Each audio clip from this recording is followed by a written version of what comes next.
Well, February is American Heart Month, and heart disease is still the leading cause of death for Americans. According to the CDC, one person in the U.S. dies from a cardiovascular disease every 37 seconds. And here's the thing, health experts say most cases, they could have been prevented.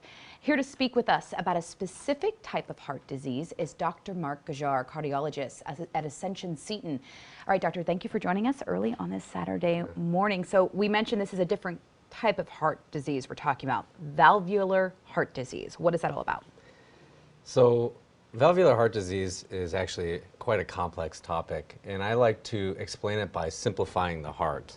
The heart is, in my opinion, just like a house. It has rooms, it has electricity, it has plumbing, and it has these doors.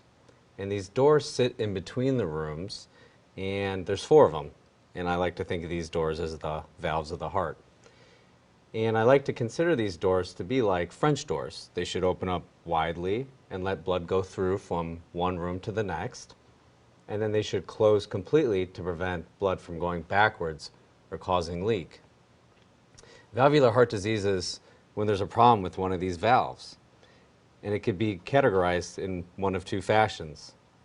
Either the French doors don't open up all the way, and as a result, blood doesn't flow through correctly, and we call that stenosis, or the doors don't close all the way, and as a result, blood goes backwards when it should not, and it causes a leak, and we call that regurgitation. Now, when this becomes severe, one of these valve problems, it could lead to congestive heart failure. So when you have a valve problem with congestive heart failure, we call that valvular heart disease. Okay, so that kind of gives us some insight in how the inner workings go about, but what are some symptoms that you can see with this disease? So typically valvular heart disease will manifest with congestive heart failure symptoms. And so the most common symptom of congestive heart failure is shortness of breath. So a person who once was able to do dailies of activity living, such as cooking, cleaning, Basic stuff, going grocery shopping, may not be able to do so because of shortness of breath. Another example is exercise intolerance. So a person who used to be able to walk a mile a day or get on a treadmill can't do so because of just fatigue or shortness of breath as well.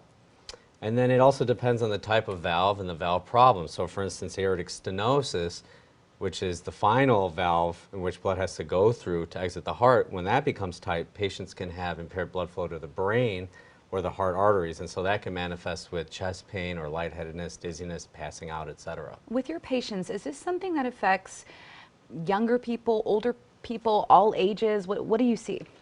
So that's a great question, and it depends on the valve problem and the valve type. But typically we see these in elderly folks who have accrued comorbidities such as diabetes, hypertension, cholesterol problems over the years, and as a result of that are suffering from coronary artery disease and valve disease.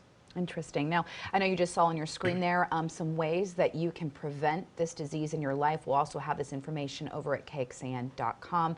Doctor, thank you so much for joining us this morning. We are committed to helping you learn about your health along with our partner, the American Heart Association. For resources and easy tips to live healthier, go to kxan.com and click on Simple Health.